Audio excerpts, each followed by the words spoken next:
Sur cette terre, nos vies ne nous appartiennent pas. De la matrice à la tombe, les hommes sont liés aux autres. Let's Talk About, c'est du développement personnel, de la spiritualité et de l'astrologie. Interviews et capsules, 2 fois par mois.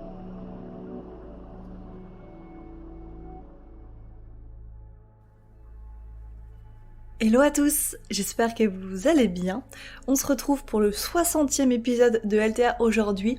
Comme vous l'avez vu dans le titre, on continue évidemment notre série sur les maisons. Et cette semaine, on va du coup enchaîner avec la maison 7, le descendant. Comme d'habitude, avant de se plonger dans l'épisode d'aujourd'hui, je vous lis un petit commentaire laissé sur Apple Podcast pour vous remercier de vos commentaires Apple Podcast. Vous savez que ça fait la différence autant pour moi dans mon état d'esprit que pour le podcast dans son référencement. Donc je vous encourage vraiment à prendre ces 30 petites secondes pour me laisser un petit commentaire là-bas. Alors aujourd'hui, c'est un commentaire qui m'a été laissé par Bérénice qui me dit: j'aime beaucoup ce podcast, notamment quand il traite d'astrologie, et j'aime bien la nuance dans les propos de Constance. Grand merci à toi, ça me touche, ce genre de commentaires, c'est vraiment très très intéressant et c'est vraiment très touchant, comme je l'ai dit juste avant. Donc merci à toi pour ton petit commentaire, grand impact, voilà. Alors du coup, comme je vous l'ai dit juste avant, comme vous l'avez vu dans le titre, on se retrouve aujourd'hui pour parler de la maison 7 du descendant. Alors c'est pas une de mes maisons préférées pour être honnête, mais juste avant ça, je voulais quand même faire un petit, c'est pas forcément un disclaimer, mais presque. En fait, depuis que j'ai sorti justement la série sur les maisons, vous êtes beaucoup à m'envoyer des messages du style « j'ai tel placement, ça veut dire quoi ?» Même déjà avant, hein. Mais là vous êtes de plus en plus à le faire, notamment en réagissant à des stories, etc.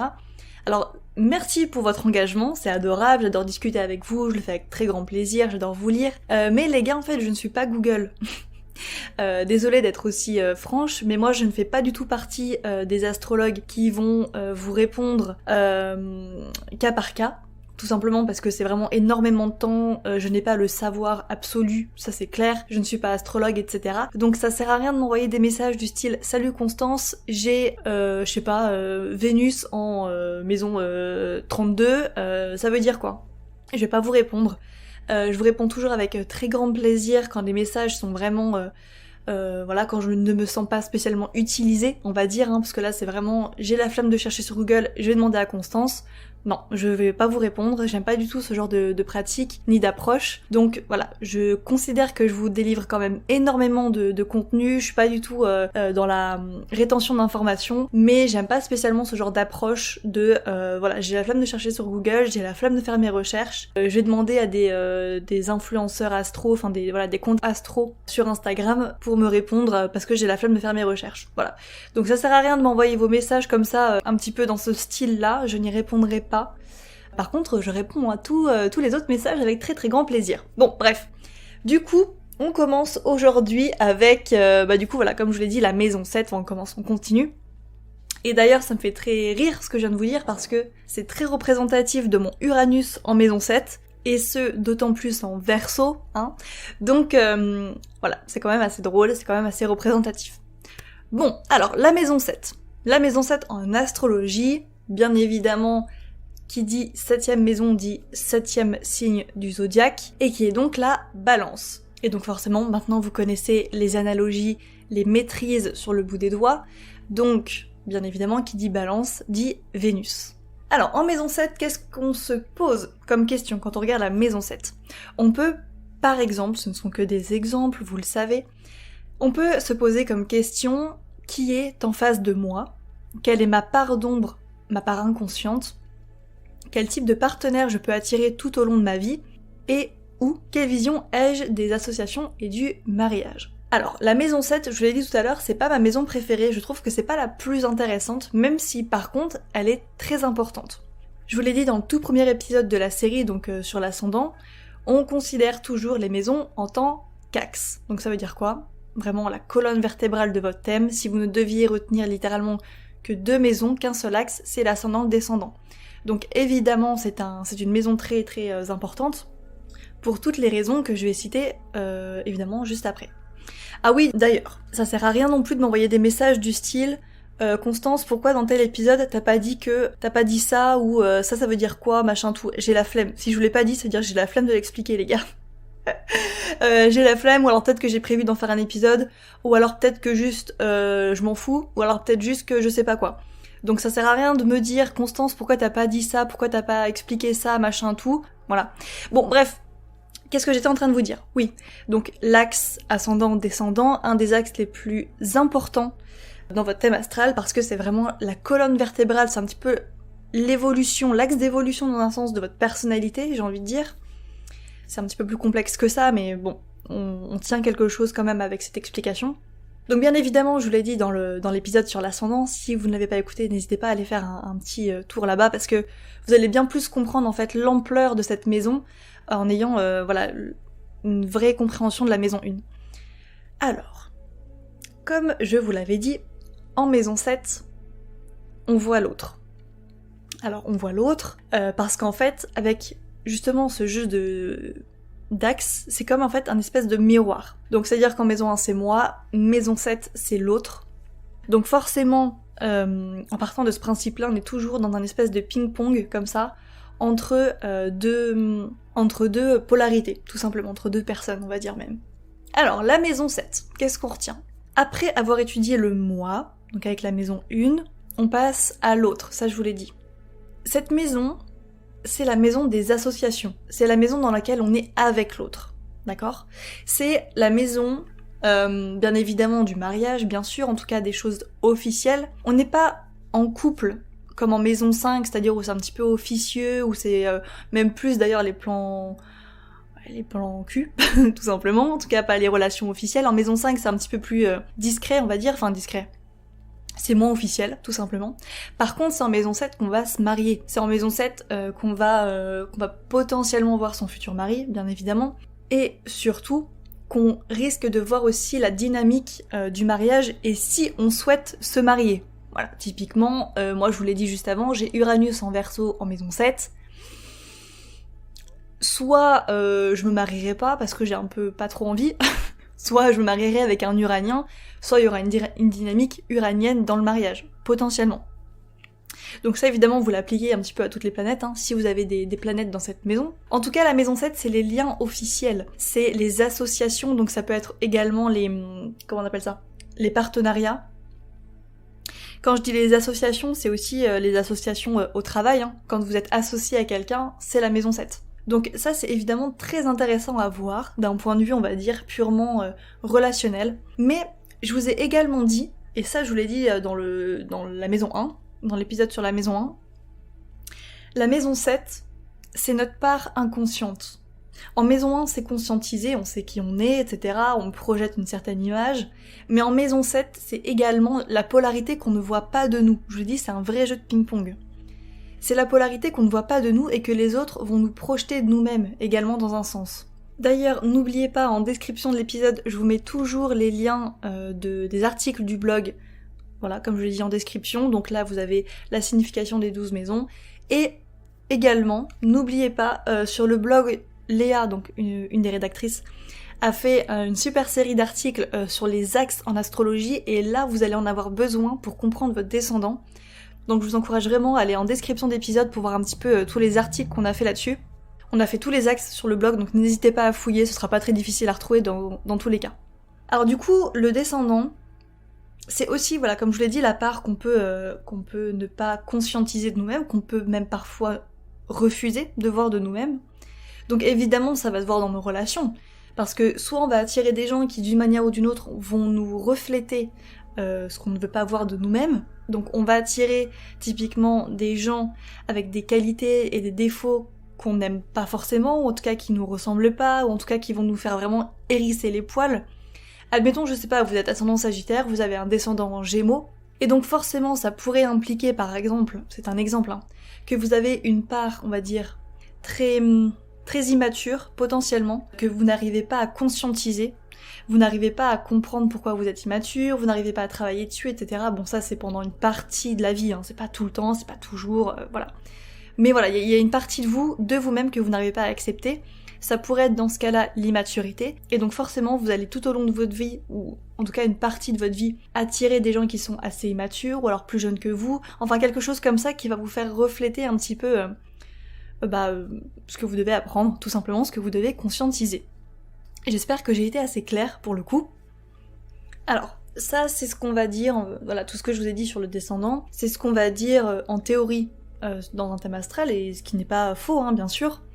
Mais en pratique, par exemple, donc moi comme je vous l'ai dit, j'ai un descendant très uranien, Verseau Uranus quoi quand même, mais j'attire très peu de Verseau dans ma vie, je n'ai quasiment pas de Verseau dans ma vie, c'est pas une énergie qui me parle plus que ça. Par contre, j'adore Uranus, c'est une de mes planètes préférées, c'est aussi du coup une de mes planètes dominantes, donc en fait tout dépend un petit peu, je pense, du stade de conscientisation que vous avez de votre descendant.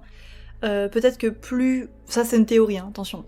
Peut-être que moins c'est conscientisé, plus vous allez attirer des personnes de votre descendant qui ont cette énergie dans votre vie. Et plus c'est conscientisé, plus ça va, on va dire, un petit peu s'équilibrer et avoir moins ce schéma-là qui ressort. Je n'en sais rien, je sais pas si je suis très compréhensible pour le coup. Mais voilà, le descendant, comme je l'ai dit, c'est pas spécialement une de mes maisons préférées. C'est pas une maison qui me parle plus que ça, je l'aime bien, voilà, parce que... Évidemment, c'est un axe supra important, mais en fait, quand vous regardez l'axe ascendant-descendant, ce qu'il faut surtout comprendre, c'est que c'est un axe d'évolution. Oui, vous allez attirer des gens avec certaines caractéristiques, je vais vous donner un peu quelques caractéristiques juste après, parce que c'est très intéressant, mais quand vous regardez un thème astral, c'est le premier axe que vous devez regarder, parce que il va régir un petit peu toute la vie du natif. Et comme je vous l'ai dit, encore une fois, c'est vraiment un mot important, c'est un axe d'évolution. Donc ça veut pas forcément dire que vous allez obligatoirement sortir avec un bélier si vous êtes ascendant balance, mais en tout cas, voilà, vous pourrez quand même attirer ce genre de personnes autour de vous, et voilà. Bon, alors moi je trouve que, voilà, je vous ai fait juste après une petite...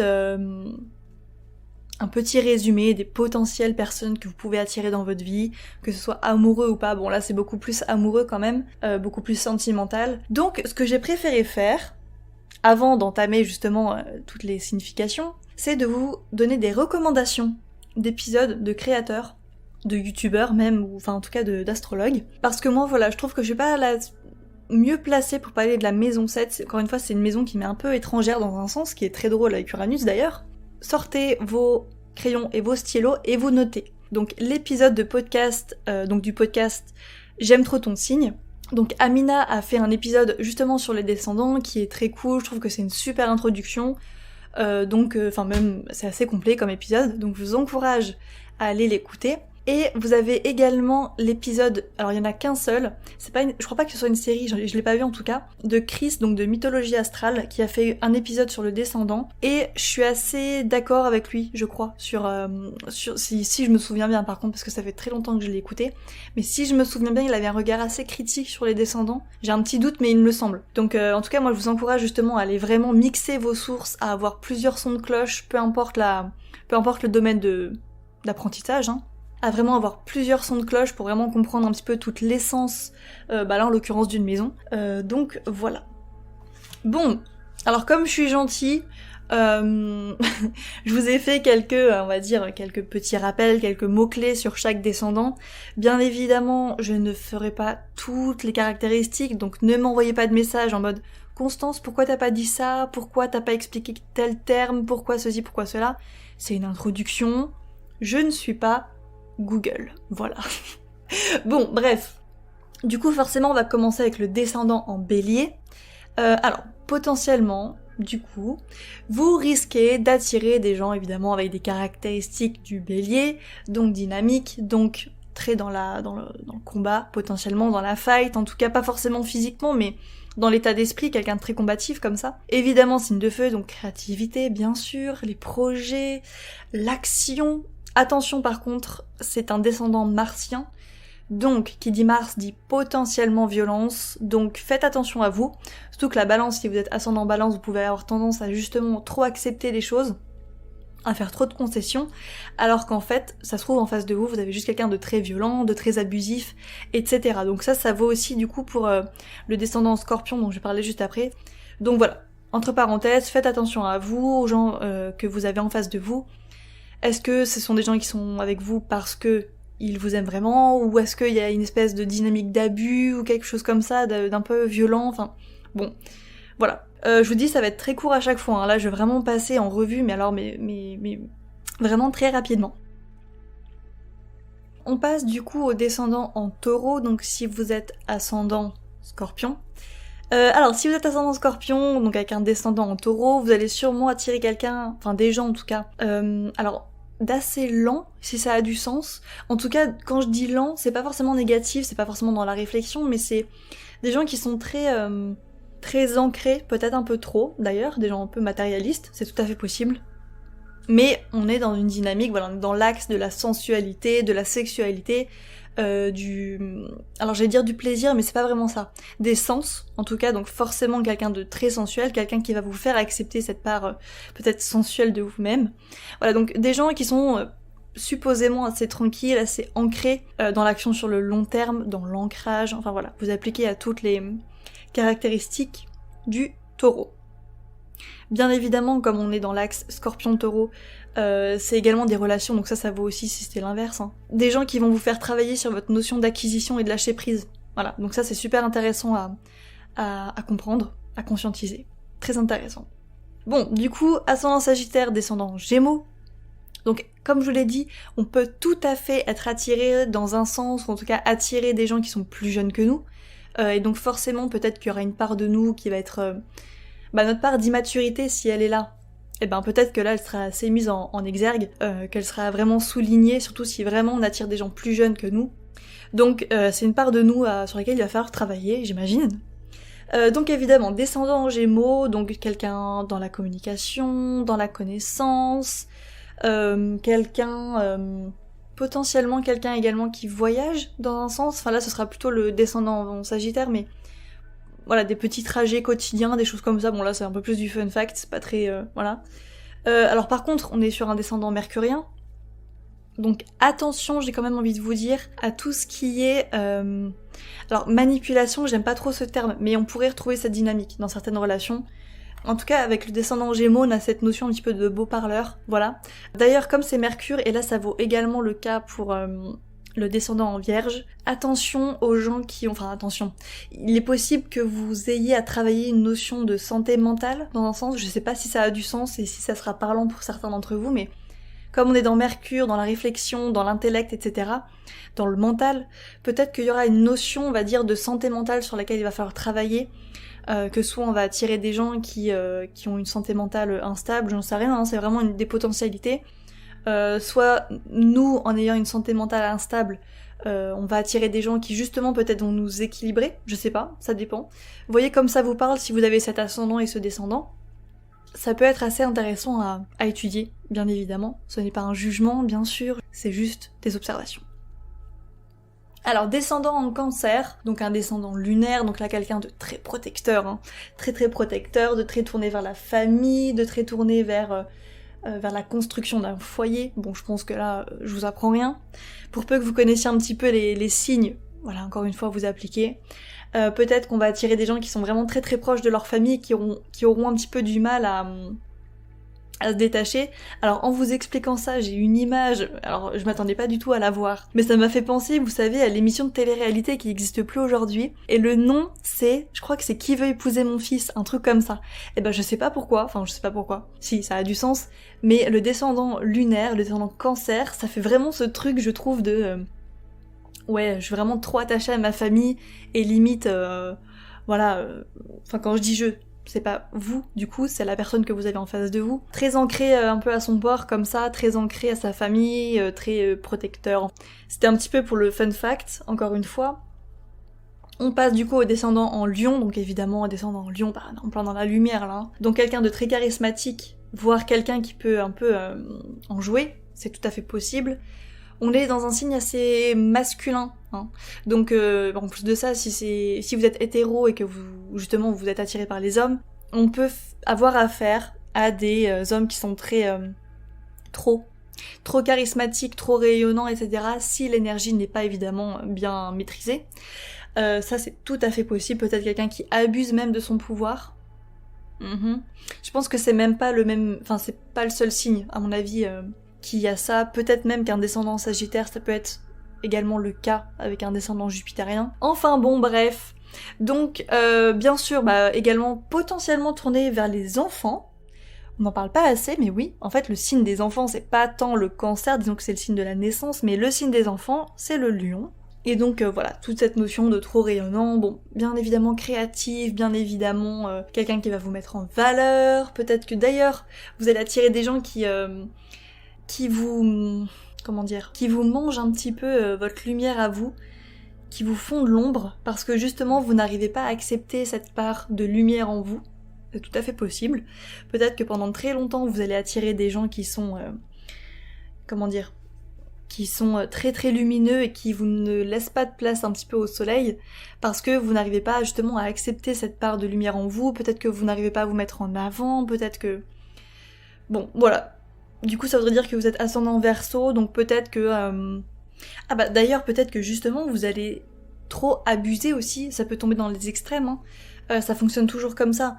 Peut-être que soit vous n'arrivez pas à accepter votre lumière en vous, soit parce que c'est inconscient, parce que c'est mal vécu, peut-être, voilà, il y a quelque chose à régler avec ça, peut-être que ça va être survécu, enfin pas survécu, mais surexplosé comme ça, enfin c'est un peu le complexe de Dieu là, hein, pour le coup, hein, les Verseaux, des fois vous avez un peu cette tendance, plus que les Lions, bizarrement, mais on pourrait retrouver cette dynamique là, ça peut être assez intéressant à étudier, pareil si ça vous parle, n'hésitez pas à me dire. Donc on passe maintenant à l'ascendant Poisson, donc au descendant Vierge. Donc si vous êtes avec un descendant en Vierge, donc il est possible bien sûr que vous allez rencontrer quelqu'un d'assez... Enfin, que vous allez attirer à vous des gens qui sont très critiques, qui sont peut-être même assez durs avec vous, qui sont limite, j'ai envie de vous dire, assez aseptisés. Alors je sais pas si ça a du sens encore une fois, mais il y a peut-être une relation un peu distante, on va dire, avec l'autre, où on se sent pas forcément très très proche, ou en tout cas peut-être voilà critiqué, il y a une grande attente de l'autre ou de nous-mêmes vis-à-vis de l'autre. Ça peut être intéressant à observer. Bien évidemment, on est en plein dans l'axe du service / du sacrifice, donc on fait très attention à ne pas tomber dans cette dynamique, notion de service, de dévotion à l'autre. Vraiment, on fait absolument attention, parce que en plus de ça, justement, les ascendants Poissons, vous allez sûrement attirer des gens un petit peu qui ont besoin d'être aidés. Donc faites attention à ne pas tomber dans cette notion de sacrifice, parce que ça peut vraiment vous desservir, ça peut vous épuiser. À mon avis, vous n'êtes pas là pour ça, vous n'êtes pas là pour vous vider dans l'autre, hein. C'est un peu bizarre à dire comme ça, mais vous n'êtes pas là pour jouer les mères Teresa, quoi, tout simplement. Je pense qu'il va falloir travailler sur cette notion de limite avec vous, en fait, tout simplement. Bien évidemment, une fois que cette énergie est bien vécue, et bien transformée, et bien comprise, on peut attirer des gens, nous, qui vont justement nous faire travailler sur notre notion de... notre relation à notre corps, une relation de bien-être, à nous-mêmes, tout à fait possible. Et donc, bien évidemment, aussi des gens qui vont nous permettre de nous ancrer davantage dans le sol, plutôt que de partir dans les hautes sphères de l'univers, comme on vous connaît les poissons, hein, vous pouvez toujours partir un petit peu loin, mais voilà, là c'est intéressant, on peut vite être rattaché justement sur Terre, redescendre un petit peu, s'ancrer à nouveau. C'est vraiment ce que vont apporter les descendants de Terre, hein. Donc voilà. Alors du coup, l'ascendant Bélier, le descendant Balance, bien évidemment besoin justement de relations, besoin d'être associé à l'autre potentiellement. Les autres vont jouer un grand rôle dans notre vie. En tout cas, alors je sais pas si ça relève du besoin, mais encore une fois on est dans l'inconscient, donc je pense qu'on pourrait utiliser ce mot de besoin, même si c'est plus une caractéristique lunaire, hein. C'est plus la caractéristique de la lune, les besoins. Mais là, pour le coup, c'est très marqué, donc évidemment besoin d'harmonie dans les relations, besoin peut-être même d'être en couple, peut-être qu'on a du mal à vivre le célibat. C'est tout à fait possible, donc ça c'est intéressant à observer. Bon, évidemment, on pourrait avoir tendance à attirer des gens vénusiens, donc des gens qui sont peut-être très beaux physiquement, qui travaillent avec des notions qui ont rapport avec Vénus, donc ça peut être l'art, ça peut être même l'argent, hein, d'ailleurs, pourquoi pas. Voilà, donc dans tous les cas, avec cet axe Bélier-Balance, on est dans le relationnel, donc bien évidemment, je pense que vous avez compris où on en vient, où on va. Le social, bien évidemment. Bon, du coup, l'ascendant Taureau, le descendant en Scorpion maintenant. Alors, le descendant Scorpion, on est sur un descendant martien, un descendant plutonien, donc il est possible qu'à un moment donné de votre vie, vous allez attirer des relations un petit peu problématiques, dans un sens, problématiques pour vous, surtout. Donc peut-être des dynamiques un petit peu toxiques, c'est tout à fait possible. Des dynamiques un petit peu compliquées, des dynamiques un petit peu qui demandent de l'énergie, qui demandent à s'investir énergétiquement dedans pour vraiment démêler un petit peu ce qui se passe, les enjeux, etc. Parce que c'est pas forcément flou comme Neptune, mais en tout cas il y aura une notion de transformation dans vos relations avec justement un descendant plutonien, donc sûrement très intense. Encore une fois, je pense que votre ascendant Taureau va vous demander de poser des limites, d'être beaucoup plus ancré, de vous occuper de vous, de vous nourrir, vous, en premier, avant de nourrir l'autre dans un sens. Donc, potentiellement également des relations qui sont très sexuelles, je pense que c'est tout à fait possible pour certains. Des relations qui, une dynamique très sexuelle où justement on ne trouve pas encore l'équilibre entre la relation, on va dire, officielle. En fait, on voudrait une relation officielle et on attire que des plans cul, en fait. On pourrait retrouver ça, c'est possible, c'est pas ce qui me vient le plus naturellement en tête, mais c'est possible. Voilà, en tout cas, il est fort probable que vous allez attirer des relations qui vont, dans tous les cas, vous pousser à accepter votre part d'ombre. Dans tous les cas, vous allez vous le prendre en plein dans la tête à un moment donné, j'ai envie de vous dire. Pas forcément violemment, attention. Mais il y a un moment où vous allez devoir un petit peu travailler sur votre part d'ombre, parce que justement, vous avez un descendant plutonien, et donc, Pluton, c'est les souterrains, donc là, on est vraiment... ça laisse pas de place à la stagnation, dans un sens. Donc évidemment, peut-être des relations qui vont vous pousser dans vos retranchements, encore une fois, qui vont avoir une notion de transformation à travers la sexualité, c'est tout à fait possible. Peut-être même des relations secrètes, j'ai envie de vous dire, c'est tout à fait probable. Peut-être que vous allez attirer beaucoup de relations secrètes. Alors, du coup, l'ascendant Gémeaux, le descendant en Sagittaire, tout à l'heure, je l'ai pas dit, mais avec cet axe-là, donc ascendant-descendant Gémeaux-Sagittaire, on pourrait rencontrer l'autre dans les études. Donc si on a un descendant Gémeaux, peut-être qu'on va rencontrer, je sais pas moi, la femme de notre vie ou l'homme de notre vie avant la fac, avec un descendant Sagittaire, ce sera peut-être plutôt justement après la fac. Donc peut-être qu'on a rencontré l'autre à l'étranger, donc peut-être que c'est quelqu'un de très philosophe, peut-être que c'est quelqu'un de très spirituel. Alors quand je dis philosophe, c'est peut-être même plutôt pour certains dans la notion de je sais tout.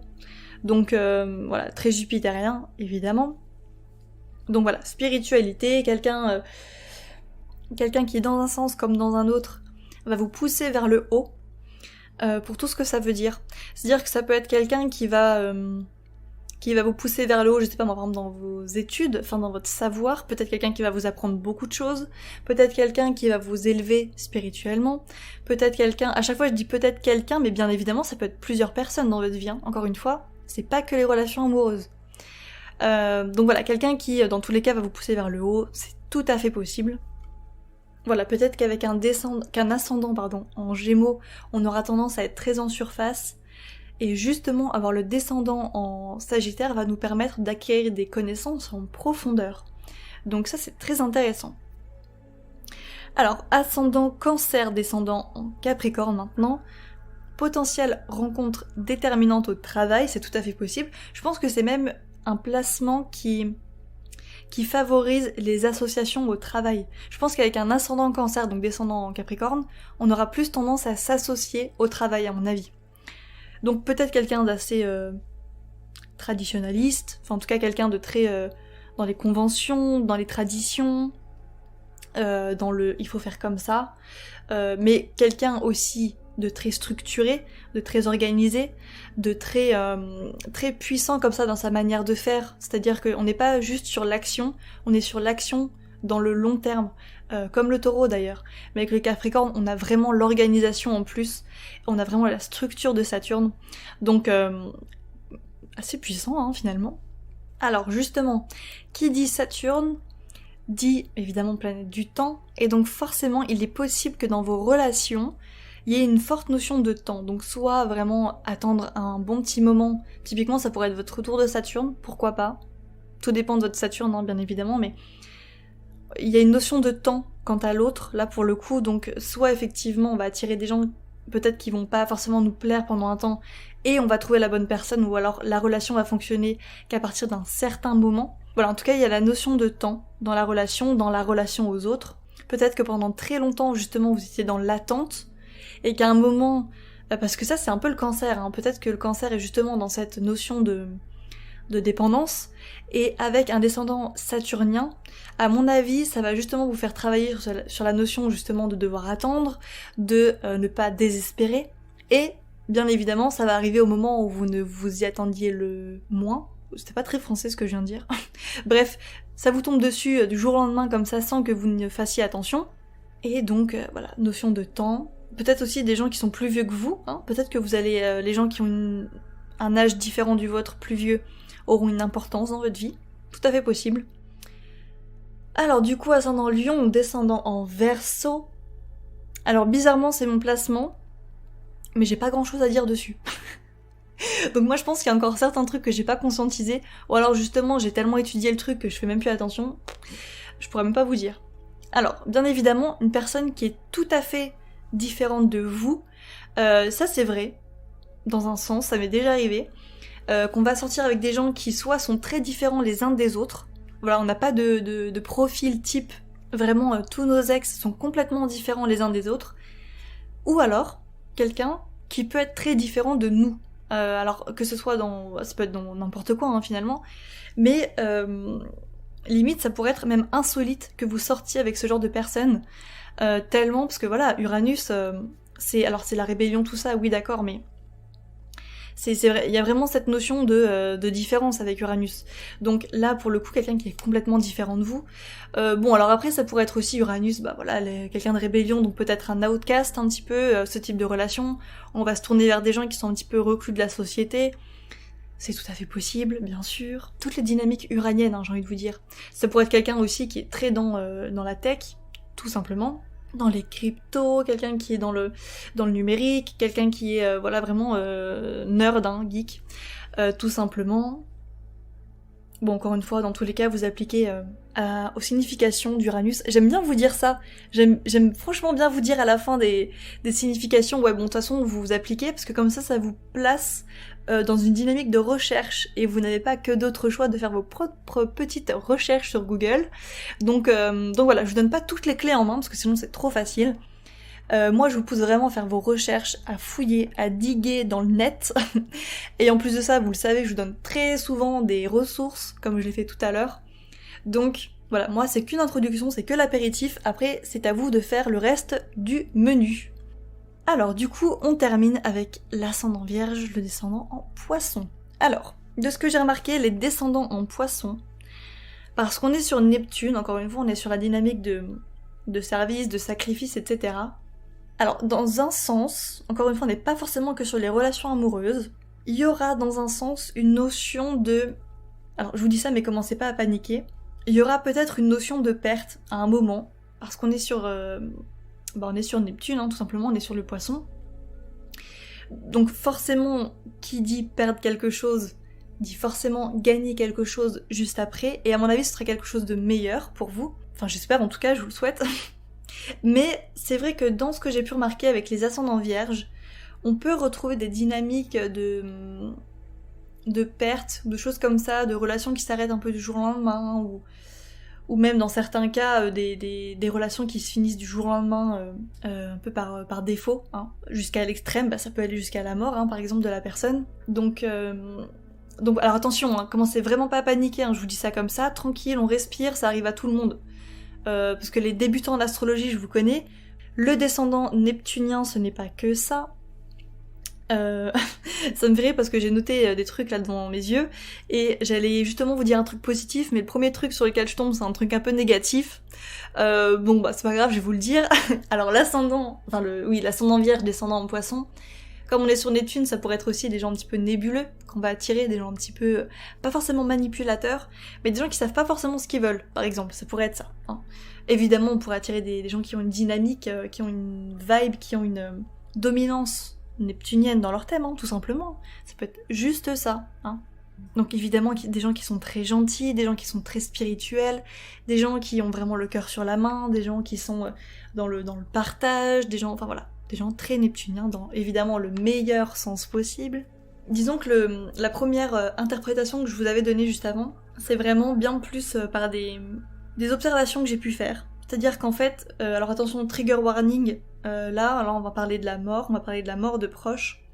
Les gens, je connais plusieurs ascendants vierges justement, et c'est vrai qu'avec un descendant en poisson, on pourrait parfois observer des phénomènes de disparition dans l'entourage, voire même parfois de suicide, donc faites attention, c'est pas pour vous mettre la pression bien sûr, mais bon, si ça vous parle, voilà, vous savez que ça vous parle.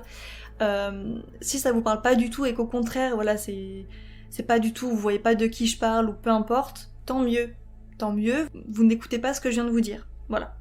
Encore une fois, l'astrologie n'est pas là pour vous mettre des coups de pression, on est dans de l'observation pure et dure. Vous le savez peut-être dans LTA, je pense que vous l'avez remarqué, j'ai pas de tabou sur quelque sujet que ce soit. Il y a un état d'esprit en astrologie qu'il faut avoir, je pense que je vais vous refaire un épisode là-dessus. Mais bien évidemment, bien sûr qu'en astrologie on voit ce genre de dynamique, on voit ce genre de relation, on voit ce genre d'événements. C'est pas sûr à tous les coups par contre, hein, encore une fois, il y a plusieurs stades d'interprétation dans un placement. Mais oui, on peut voir ce genre de choses dans un thème astral, il n'y a pas besoin de stresser, on n'est pas en train de faire du prédictif. Là je répète bien ce que je viens de dire, on n'est pas en train de faire de la prédiction. C'est-à-dire que si ça vous parle parce que ça vous est déjà arrivé, alors c'est à vous que je parle. Par contre, je suis pas en train de vous dire que forcément avec un descendant en poisson, vous allez avoir des dynamiques, des relations, des phénomènes, on va dire, de disparition dans votre vie. C'est pas obligé. Par contre, là je suis uniquement en train de parler à des gens qui sont ascendants vierges et qui ont déjà connu ce type de dynamique dans leur vie relationnelle. Tout simplement. Bon, bref. Bah écoutez, c'est un peu nul de terminer là-dessus, mais bon bah j'ai fini. Bien évidemment, n'oubliez pas de regarder la description de l'épisode, il y a beaucoup de sources. Je vous mettrai également les recommandations que je vous ai citées juste avant, bien sûr, voilà. Écoutez, moi je vous dis à la semaine prochaine, on se retrouve du coup pour la maison 8, bah voilà. On termine sur la disparition et on va enchaîner sur la maison 8, les gars quand même, si c'est pas bien fait tout ça. Bon bref, moi je vous fais plein de gros bisous, j'espère vraiment que cet épisode vous a plu, et puis on se dit à très vite, salut!